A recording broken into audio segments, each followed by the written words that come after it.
Kathasravanthi. Dil ఢూంఢతా high కథ. రచన శ్రీమతి ఇంద్రగంటి జానకి బాల. వినిపిస్తున్న వారు పప్పు భోగారావు. శ్రీమతి ఇంద్రగంటి జానకి బాల కవయిత్రిగా, రచయిత్రిగా సుప్రసిద్ధురాలు. ఆకాశవాణి లలిత సంగీత కళాకారిణిగా కృషి చేశారు. జానకి బాల భర్త, మామలు తెలుగు సాహిత్యంలో కవులుగా, సాహిత్యవేత్తలుగా ప్రసిద్ధి పొందారు. జానకి బాల డిసెంబర్ 4వ తేదీ 1945వ సంవత్సరంలో రాజమండ్రిలో జన్మించారు. జానకి బాల తల్లిదండ్రులు సూరి రామచంద్ర శర్మ, లక్ష్మీ నరసమాంబ. ఈమె విద్యాభ్యాసాన్ని తణుకులోని సీతామహాలక్ష్మి జిల్లా పరిషత్ బాలికోన్నత పాఠశాలలో పూర్తి చేశారు. 1966లో ఆంధ్రప్రదేశ్ రాష్ట్ర రోడ్డు రవాణా సంస్థలో ఉద్యోగిగా చేరారు. తెలుగు సాహిత్యంలో సుప్రసిద్ధులైన ఇంద్రగంటి హనుమత్శాస్త్రి మూడో కుమారుడు, కవి, విమర్శకుడు ఇంద్రగంటి శ్రీకాంత శర్మను వివాహం చేసుకున్నారు. వీరి కుమారుడు ఇంద్రగంటి మోహనకృష్ణ సినీ రంగంలో దర్శకునిగా పనిచేస్తున్నారు. ఉద్యోగరీత్యా విజయవాడలో 25 ఏళ్ల పాటు నివసించి 1991 సంవత్సరంలో ఉద్యోగ విరమణ చేసి హైదరాబాద్లో స్థిరపడ్డారు.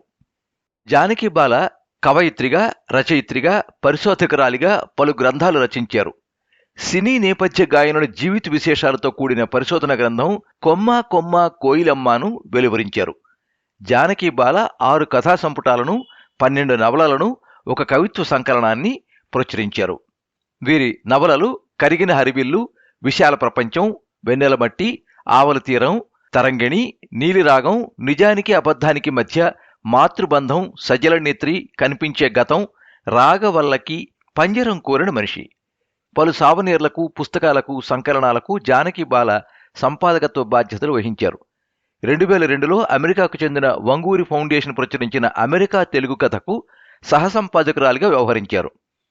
ప్రముఖ సంగీతవేత్త, ఆకాశవాణి లలిత సంగీత దర్శకుడు బాలాంతరపు రజనీకాంతరావు గురించి సావనీరుకు సంపాదకత్వం వహించారు.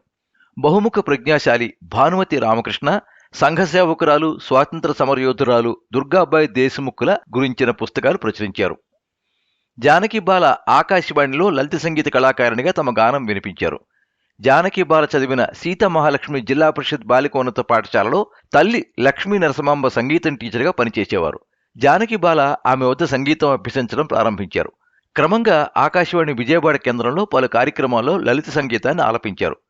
లలిత గీతమాలిక, శివాక్షరమాల పాడి క్యాసెట్లుగా విడుదల చేశారు. ఈటీవీ 2లో పాటల పాలవెల్లి కార్యక్రమాన్ని నిర్వహించారు. తెలుగు సినిమా పాటలపై పదలహరి సంగీత కార్యక్రమాన్ని రేడియో స్పందనలో నిర్వహించారు. సంగీత సాహిత్య రంగాల్లో కృషి చేసిన జానకి బాలను పలు పురస్కారాలు వరించాయి. కనిపించే గత నవలకు గాను పొట్టి శ్రీరాములు తెలుగు విశ్వవిద్యాలయం నుంచి ఉత్తమ రచయిత్రి పురస్కారం, కథా రచయిత్రిగా రంగా జ్యోతి పురస్కారం, జ్యోత్స్నాపీఠం సంస్థ నుంచి కథా రచయిత్రిగా జ్యోత్స్నాపీఠం పురస్కారం అందుకున్నారు.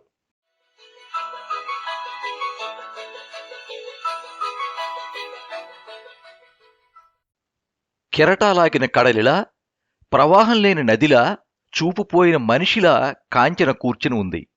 ఆమె కూర్చున్న తీరు చూస్తే ఎందుకిలా నిర్లిప్తంగా కూర్చుందో చూసేవారికి చటుక్కున అర్థం కాదు. అకస్మాత్తుగా ఇప్పుడు ఏమైంది అని బాగా సన్నిహితులనుకోవచ్చు. ఆనందపడాల్సిన సమయంలో బెల్లం కొట్టిన రాయిలో ఎందుకలా కూర్చుంది అని అటు ఇటు కాని వాళ్ళు అనుకోవచ్చు. ఆమె మాత్రం ఎవరేమనుకుంటారనే ధ్యాసలో లేదు. ఇంతలో లావణ్య పరిగెట్టుకొచ్చి, అమ్మా, వీటిలో ఏ రంగు గాజులు తీసుకోను అంటూ సాదాగా ఉన్న 2 రంగుల గాజులు ముఖం దగ్గర పెట్టింది. కాంచన ఉలిక్కిపడింది. ఆమె కళ్లల్లోకి ప్రాణం వచ్చినట్టు ఒక వెలుగు మెరిసి కూతురి వైపు చూసింది. లావణ్య తల్లి వైపు చూడకుండా గాజులు ఆమె కళ్ళకి దగ్గరగా పెట్టింది. 2 తీసుకో అంది. లావణ్య వచ్చినంత వేగంగా వెళ్ళిపోయింది. అవును, లావణ్య పెళ్లి కోసం కొనుక్కున్న చీరల్లో ముఖ్యమైన రంగులు ఇవే. వారం రోజులుగా లావణ్య తన పెళ్లి గురించి పడుతున్న హడావుడి అంతా ఇంత కాదు. ఆ సందడిలో తనెంతమాత్రం పాల్గొనలేకపోతోంది కాంచన. కాంచనలో అంతూ పంతూ లేని ఆలోచనలు సాగి సాగి ఒక చోటకొచ్చి ఆగిపోతున్నాయి. అదొక క్షణం, అదొక వివశత్వం, అదొక మైకం, అదొక అలౌకిక స్థితి. ఇప్పటికీ నిత్యనూతనంగా తనలో నిలిచిన అనుభూతి. ఆమెలో గత జ్ఞాపకాల కుంపటి రాజుకుంది.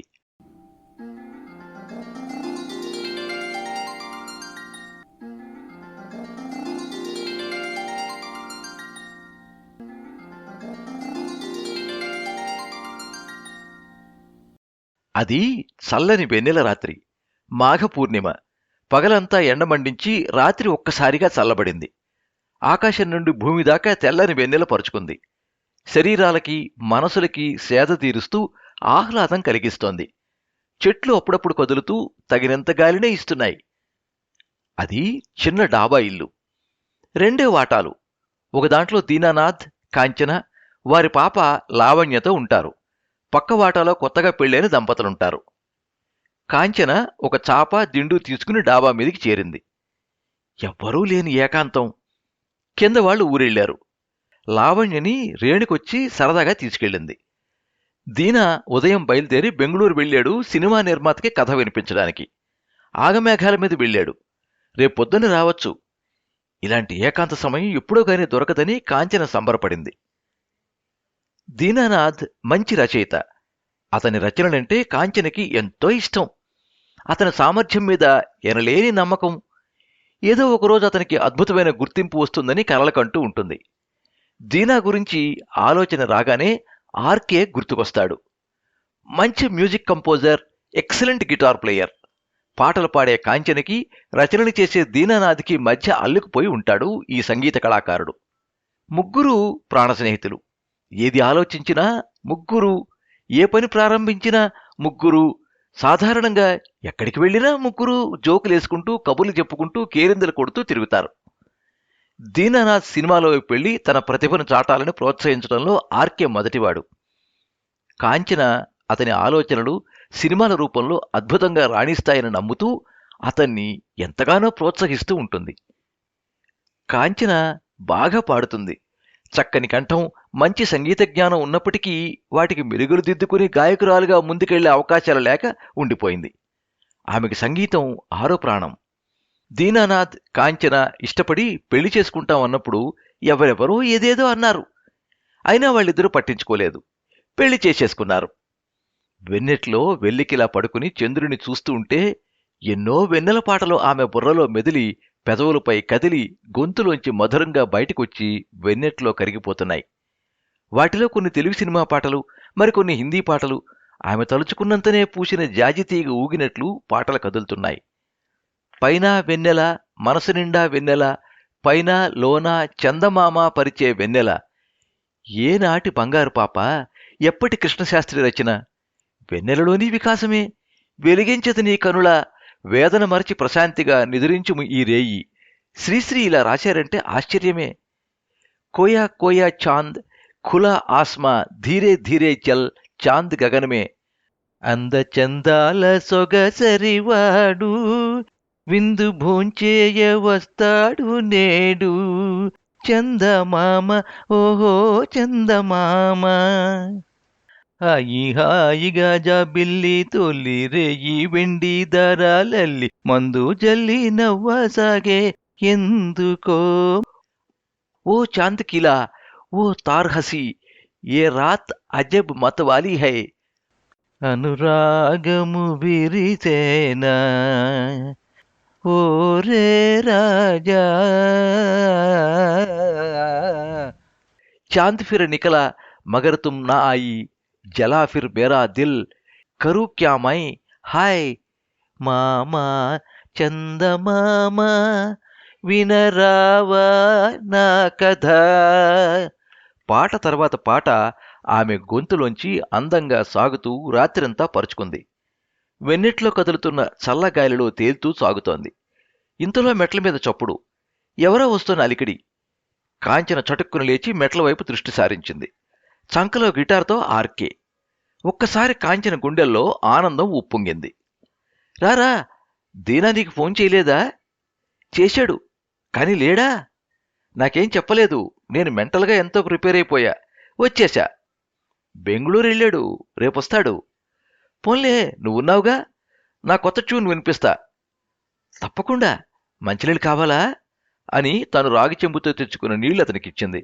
ఆర్కే, ఈరోజు వెన్నెల మాత్రం చాలా స్పెషల్గా ఉంది అంది. అవును, ఇందాకటి నుంచి గట్టిగా పాడేసుకుంటున్నా. మరేం పర్లేదు, ఇప్పుడు అలాగే గట్టిగా పాడేయి. ఇద్దరూ నవ్వుకున్నారు. 1-2 పాటలు సాగాక ఇద్దరూ పాటల మాటల్లో పడ్డారు. హిందీ పాటల్లోని కవిత్వం తెలుగు పాటల్లోని లాలిత్యం అంటూ ఇద్దరూ ఒకరిని మించి ఒకరు పరవశించిపోతూ పల్లవులు కొన్ని చరణాలు పాడుకుంటూ సాగుతున్నారు. చేదవికా చాందుహో చల్లని వెన్నెలలో చక్కని కన్నె సమీపంలో. ఆర్కే గొంతులో గొప్పతనం, మెత్తదనం ఉంది. తనే పాట అయిపోతాడు. వినేవాళ్లు అతని పాట వెంటపడి పోవడమే తప్ప వేరే ఉండదు. అరే, చందమామ అనగానే రావోయి చందమామ అంటూ మొదలెట్టాలి అంది కాంచన. ఆ పాట సన్నివేశం, ఆ సినిమా గుర్తొచ్చి ఇద్దరూ నవ్వేసుకున్నారు. అదే సన్నివేశంలోని హిందీ పాట బాగుంటుంది, ఏ రాత్కే ముసాఫిర్. ఆర్కే ఎక్కడ సాహిత్యం దొరికినా దీనాకి ట్యూన్ కట్టి పాడేస్తాడు. తన గిటార్ మీద ఇంటర్ ట్యూన్స్ చేసేస్తాడు. పాటకి రక్తి కట్టించేస్తాడు. చేతిలో గిటార్ లేకపోతే బల్ల మీద తబలా వాయించి పాటకి సపోర్ట్ చేస్తాడు. ఆర్కే టాలెంట్ మీద దీనానాథ్కి ఎంత నమ్మకం ఉందో తెలియదు గాని కాంచనకి పోలేడంత నమ్మకం. దీనా ఫిల్మ్ తీస్తే షూర్గా నువ్వే మ్యూజిక్ అంటుంది కాంచన. నేనంటూ మ్యూజిక్ చేస్తే నీ చేత పాడిస్తా అంటాడు ఆర్కే. అయినట్టే అని చప్పరించి ఈత రాని వాణ్ణి రక్షించబోతే ఈదేవాడు మునిగిపోతాట నవ్వుతుంది కాంచన. ఇలాంటి సంభాషణలు విన్నప్పుడల్లా దీనా చిరునవ్వులు చిందిస్తాడు గాని నోరు విప్పి మాట్లాడాడు. కాంచన గాని ఆర్కే గాని అతన్ని సీరియస్గా పట్టించుకోరు.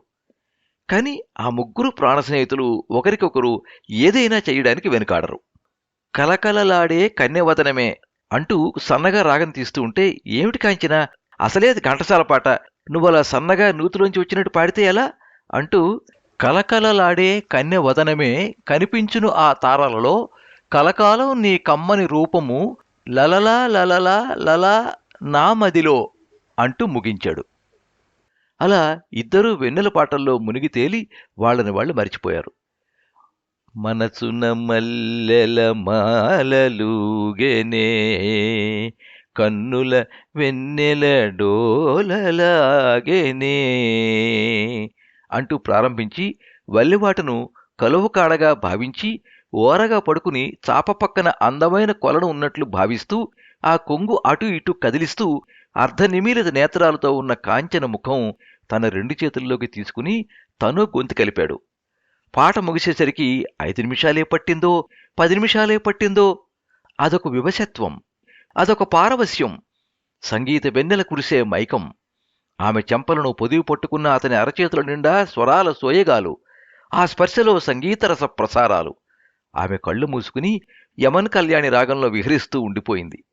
ఇద్దరూ అలాగే ఎంతసేపు ఉండిపోయారో వాళ్ళకే తెలీదు. ముందుగా కాంచనే విద్యుద్ఘాతం తగిలినట్టు ఉలిక్కిపడింది. అతను ఎగిరిపడినట్టు వెనక్కి ఒరిగాడు. ఇద్దరూ నిజస్థితికి రావడానికి కొంత సమయం పట్టింది. ఆకాశంలో చందమామ కదులుతున్నట్లు భ్రమ కలిగిస్తూ అలాగే ఉన్నాడు. చిన్న మేఘం వచ్చి చందమామకి మేలు ముసుగు వేసింది. ఇద్దరూ కోలుకున్నారు. క్షమించు కాంచన, ఐఎమ్ సారీ అన్నాడు ఆర్కే. అతని గొంతు 2గా చీలి అపస్వరంగా పలికింది. ఎందుకు అంది కాంచన. పాటలు గుర్తుకొస్తే ఇద్దరికీ ఒళ్ళు తెలియదని ఇద్దరికీ తెలుసుగా అంది మళ్ళీ. అయినా ఇప్పుడేమైందని? కాంచీ కింద నుంచి దీనా గొంతు విని ఉలిక్కిపడి మెట్ల వైపు పరుగు తీసింది కాంచన. అప్పుడే వచ్చేసావా? రేపొస్తావనుకుంటున్నా అంది. 10:30కి ఫ్లైట్ ఉంది, వెళ్తారా అన్నాడు. వచ్చేశా అంటూ మెట్లెక్కుతూ ఆర్కేని చూసి గతుక్కుమన్నాడు. నువ్వేంటిక్కడ? నువ్వు వెడుతున్నట్లు నాకు చెప్పలేదుగా. వచ్చాను. నేనే, ఎలాగూ వచ్చావు కదా, ఉండు అన్నా అంది కాంచన. బోలెడు పాటలు కూడా పాడుకున్నాం. దీనా నవ్వి నవ్వనట్లు ఊరుకున్నాడు. కొంతసేపు నిశ్శబ్దంగా గడిచింది. ఏవైనా తిన్నావా? ఏదోలే. కాంచన కిందకు పరిగెట్టింది. ఆమె మనసులో చిన్న మంట. పాలు కాచి బ్రెడ్, యాపిల్ ముక్కలు తీసుకుని పైకెళ్ళింది. ఇద్దరూ మౌనంగా ఎవరి ధ్యాసలో వాళ్ళుంటంతో పాటలో అపశృతి పలికినట్లనిపించింది కాంచనకి.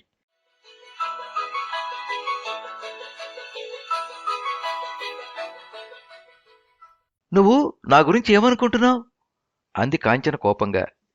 నీకు ఆర్కే గాడంటే ఇష్టం అనుకుంటున్నా అన్నాడు చటుక్కున.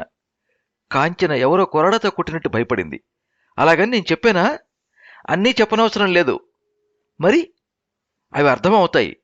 ఏమర్థమైంది నీకు? చెప్పాను కదా. ఇద్దరూ కొంతసేపు నిశ్శబ్దంగా ఎవరి పనుల్లో వారుండిపోయారు. లావణ్యని స్కూల్ నుంచి తీసుకురావాలి. అతను జోళ్లేసుకుని బయటికెళ్ళిపోయాడు. అప్పటినుంచి దీనానాథ్ కాంచనతో పూర్తిగా మాట్లాడడం మానేశాడు. ఇంట్లో అన్ని పనులు మౌనంగా జరిగిపోతున్నాయి. రాత్రి పడక అతను హాల్లో సోఫాలోకి మార్చేసుకున్నాడు. కాంచన మనసు విలవిల్లాడిపోవడం మొదలైంది. అసలు తనేం నేరం చేసింది? తను కావాలని ఆర్కేని రమ్మని పిలవలేదు. అతనితో రహస్యంగా వ్యవహారం నడపాలనే కోరిక తనకేనాడూ లేదు. తనకలాంటివంటేనే అసహ్యం. అది దీనాకి తెలీదా? పాటల పారవశ్యంలో తామిద్దరూ అలా సన్నిహితంగా ఉన్నమాట నిజమే. కాని తామిద్దరూ హద్దులు మీరు ప్రవర్తించినదేం లేదు. కాని ఆనాడు వెన్నెల్లో తామిద్దరూ రాగాల జల్లులో తడిసి ముద్దైన అనుభూతి తనకి తప్పు చేసినట్లుగా పశ్చాత్తాపడాల్సిందిగా అనిపించడం లేదు. అదొక అనుభూతి. దానివల్ల దీనాకి తను చేసిన ద్రోహమేమిటి? ఇంత ముభావంగా కర్కశంగా ప్రవర్తిస్తున్న దీనా గురించి తను సరిగ్గా అర్థం చేసుకోలేదా? అసలు అర్థం చేసుకోవడం అంటే ఏమిటి? ఇష్టం అంటే ఏమిటి? ఏ అంశంలోనూ మరెవ్వరికీ చేరువు కానంతగా భర్తకి బానిసగా బతకడమే భార్య కర్తవ్యమా? అదే ఇష్టమంటే అర్థమా? భార్యకి భర్త పట్ల విశ్వాసమే గాని మరేం ఉండదా? ఏమాత్రం తొట్టుపాటు కలిగినా అది నమ్మక ద్రోహమా? వంచన కిందే జమా? ఇది తనకు మాత్రం వర్తించే ధర్మమా? దీనాకి వర్తించదా? 5 ఏళ్ల క్రితం అర్చనతో ఎంతో దూరం వెళ్లి వెనక్కి వచ్చిన దీనాకి ఆ మాత్రం తెలీదా? అలాంటి విషయం జరిగినట్టు కూడా ప్రవర్తించడే. మరేమిటి? తను, దీనానాథ్, ఆర్కే మంచి స్నేహితులు కదా, ప్రాణ స్నేహితులు కదా. తను దీనా ఇష్టపడి ఇద్దరిళ్లలో అందర్నీ ఒప్పించి పెళ్లి చేసుకున్నారు కదా. తమ ముగ్గురికి సంగీతం, సాహిత్యం, సినిమా, లలిత కళలే కదా అనుసంధానం. ముగ్గురి మధ్య రహస్యాల లేనంతగా కలిసిపోయిన మిత్రులు కదా. మరి ఇదేమిటి? భార్య అంటే తన వస్తువు అనే భావమా? ఎప్పుడైనా చేజారిపోతుందనే భయమా? భార్య కనుక విదిలించి కొట్టొచ్చనే లోకువ భావమా? భార్య అంటే సంసారం, పిల్లలు, ఇంటి బాధ్యతలు, వీటి గురించే జాగ్రత్తగా ఆలోచిస్తూ మరే తొట్టుపాటు ఉండకూడదని శాసనమా? తనకంటూ అనుభూతులేమీ ఉండవన్నమాట, ఉండకూడదన్నమాట. ఊహల్లో విహరించకుండా అత్యంత జాగ్రత్తగా ఉండాలన్నమాట. వివాహ బంధానికి కట్టుబడి పవిత్రంగా మనసును నడిపించుకుంటూ పోవడమే తన కర్తవ్యం అన్నమాట. ఇంతకీ దీనా కుసిళ్ళిపోవాల్సినంత ఏం జరిగింది? జరిగినా దాన్ని ఆధారం చేసుకుని తన వ్యక్తిత్వాన్ని నిర్ణయిస్తాడా? నోటికి అన్నం సహించక, కంటికి నిద్ర రాక, ఆఫీసులో సరిగ్గా పనిచేయలేక కాంచన అశాంతి పాలయ్యింది. ఆశ్చర్యం ఏమంటే ఆర్కే కనిపించడం మానేశాడు. అతనేదో అనే ఉంటాడు. అయితే మాత్రం తను కూడా స్నేహితురాలే కదా. వాళ్ళిద్దరే మిత్రులా? తను వాళ్ల మధ్య ఆటలో అరటిపండా? స్నేహంలో కూడా సమానత్వం లేదా? నెల్లాళ్ళు గడిచేసరికి రేణుక తుఫాన్లో వచ్చింది. వస్తూనే కాంచన్ని చెడామడ దులిపేసింది. అసలు సంసారాలంటే నువ్వేమనుకుంటున్నావు అంటూ తారాస్థాయిలో అరుస్తూ ప్రశ్నల వర్షం కురిపించింది. ఆమె అంతగా ఊగిపోతూ ఆవేశంతో ప్రశ్నిస్తుంటే కాంచన చకచకా సమాధానాలు చెప్పలేకపోయింది. దీనా ఎంత మంచివాడు, నీకలాంటివాడు 1000 జన్మలెత్తినా దొరకడు, నీకేమొచ్చిందే అంటూ సాగదీసింది. అవును, అతను చాలా మంచివాడు, నేనే చెడ్డదాన్ని, సరేనా అంది తను. పిచ్చిగా మాట్లాడకు, నువ్వు చెడ్డదానివని ఎవరన్నారు? నీలాంటి మంచిది ఇలా చేసిందేమిటనే కదా బాధ. ఏం చేశాను? ఏమో, నాకేం తెలుసు. దీనా నీ నుంచి దూరంగా వెళ్ళిపోయాడంటే అతనెంత హర్ట్ అయి ఉంటాడు. కాంచనకి సర్రున కోపం వచ్చింది. అతనే హర్ట్ అయిపోయాడని బాధపడుతున్నావు, కానీ నేనెంత హర్ట్ అయ్యానో ఆలోచించమే. ఆలోచిస్తున్నా కనుకే చెప్తున్నా. అవును గాని ఆర్కేగాడు ఏమైనా ప్లే చేస్తున్నాడా? ఏమో, అయినా అతను ప్లే చేస్తే మనం దానికి ఊతం ఇవ్వాలా? నాకేం తెలుసు అతనికి ఎవరేమిచ్చారో అంది రేణుక వ్యంగ్యం రంగరించి. కాంచన మనసు రవరవలాడిపోయింది. మాటల్లో అందరూ సమానత్వం గురించి గొప్పగా చెప్తారు. ఆ రోజు ఎంతో కొంత దగ్గరగా మొదలుకున్నందుకు ఆర్కే పశ్చాత్తాపంతో కుశిళ్ళిపోతున్నాడా? ముగ్గురికి వెన్నెలంటే ఇష్టమని, పాటలంటే ప్రాణమని, కవిత్వమంటే పరవశమని తెలుసుగా. ఈరోజు కొత్తగా గ్రహించాల్సిందేముంది? కాంచన ఆ రోజు జరిగింది క్లుప్తంగా రేణుకకి చెప్పింది.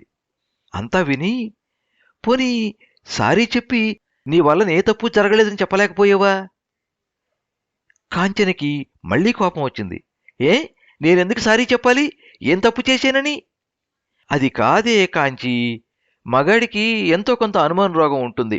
మనం నోరు విప్పి చెప్తే సర్దుకుంటాడు. సర్దుబాటు ధోరణిలో రేణుకు చెప్పింది. కాంచన నిశ్శబ్దంగా ఉండిపోయింది. రాముడంతటి వాడు చెయ్యాల్సిందంతా చేసి విధించాల్సిన శిక్ష విధించి చివరికి ఒక్కసారి నిండు సభలో తన నిర్దోషిత్వాన్ని చాటి చెప్పుతుంటే మళ్లీ ఏలుకుంటానన్నట్ట. చెప్పుకోవడం అంటూ వస్తే దానికి అంతమంటూ ఉండదు. అతుకుల బొంతలాంటి జీవితం దుర్భరం. రేణుక, కాంచన అన్నదమ్ముల బిడ్డలు. అక్క చెల్లెళ్ళైనా మంచి స్నేహితుల్లా చిన్నప్పటినుంచి పెరిగారు. ఇద్దరి దగ్గర రహస్యాలంటూ లేవు. అందుకే తనని నిలేసి ప్రశ్నించి తన సంసారాన్ని చక్కబెట్టాలని రేణుక తాపత్రయపడుతోందని కాంచన అర్థం చేసుకుంది.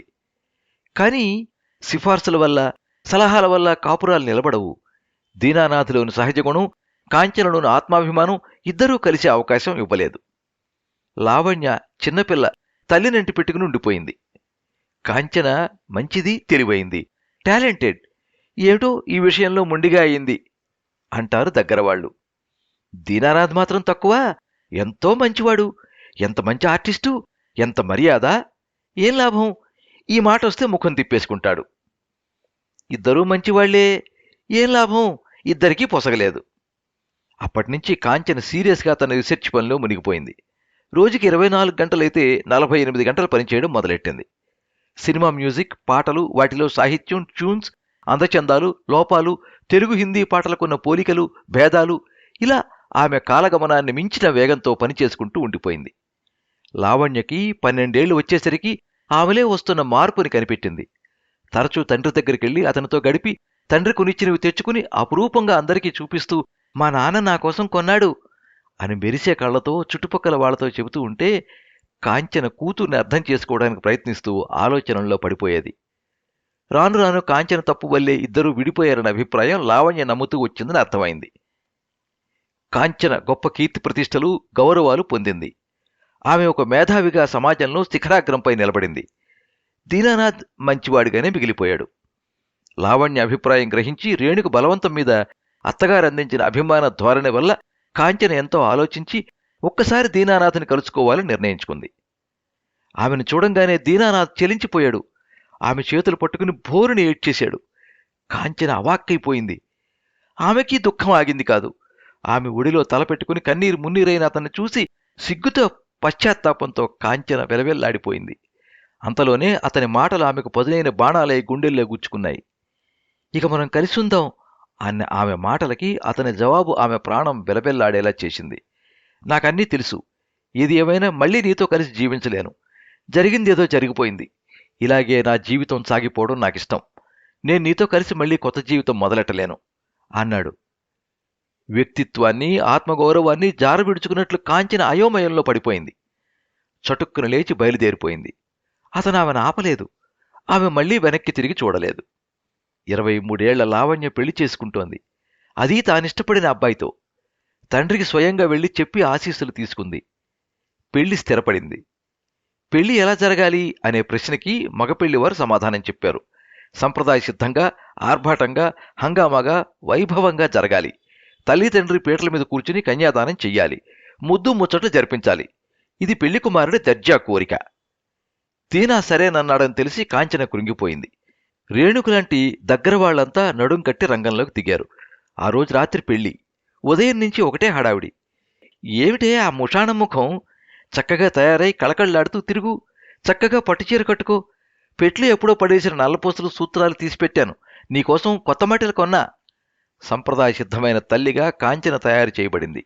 ఆమెకు చిన్నప్పుడు ఆడపిల్లలు చేసే బొమ్మల పెళ్లి గుర్తుకొచ్చింది. కాస్త నవ్వుముఖం పెట్టవే, నీకున్న ఒక్కగానొక్క కూతురి ఇష్టం కోసం. మరి నేను కూడా లావణ్యకి ఒక్కగానొక్క తల్లినే కదా. పైకి అనలేదు. మంగళవాయిద్యాలు మిన్నుముట్టాయి. జీలకర్ర, బెల్లం, మంగళసూత్రధారణ, తలంబరాలు వెంట వెంట జరిగిపోతున్నాయి. కాంచన నెమ్మదిగా వెనక్కి తప్పుకుంది. ప్రయాణికుల్ని దింపేసి షెడ్కి చేరుతున్న ఖాళీ బస్సులా ఆమె కదిలింది. విమానం టేకాఫ్ అయింది. కాంచన హెడ్ఫోన్లు చెవులకు పెట్టుకుని ఐప్యాడ్ ఆన్ చేసింది.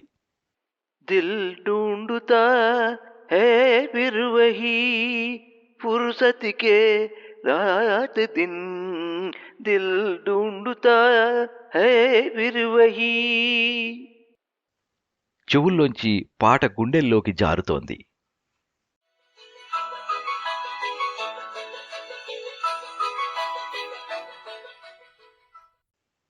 మీరింతవరకు దిల్ ఢూంఢతా హై కథ విన్నారు. రచన శ్రీమతి ఇంద్రగంటి జానకి బాల, వినిపించిన వారు పప్పు భోగారావు. ఈ కథ విశ్వకథా వేదిక విపులలో ప్రచురించబడింది. ఈ కథ మీద మీ అమూల్యమైన అభిప్రాయాన్ని కింద కామెంట్ బాక్స్లో రాయండి. ఈ వీడియోని లైక్ చేయండి, మీ మిత్రులందరికీ షేర్ చేయండి. ఇలాంటి మరిన్ని మంచి కథలు వినిపించడానికి ఈ ఛానల్ని సబ్స్క్రైబ్ చేసుకోండి. పక్కనే ఉండే బెల్ ఐకాన్ని క్లిక్ చేస్తే ఇలా అప్లోడ్ చేసే వీడియోల వివరాలన్నీ కూడా మీకు ఎప్పటికప్పుడు నోటిఫికేషన్ ద్వారా తెలుస్తాయి. ఎప్పుడు మీ అభిమానాన్ని కోరుకునే పప్పు భోగారావు. సర్వే జనాః సుఖినో భవంతు. కథా స్రవంతి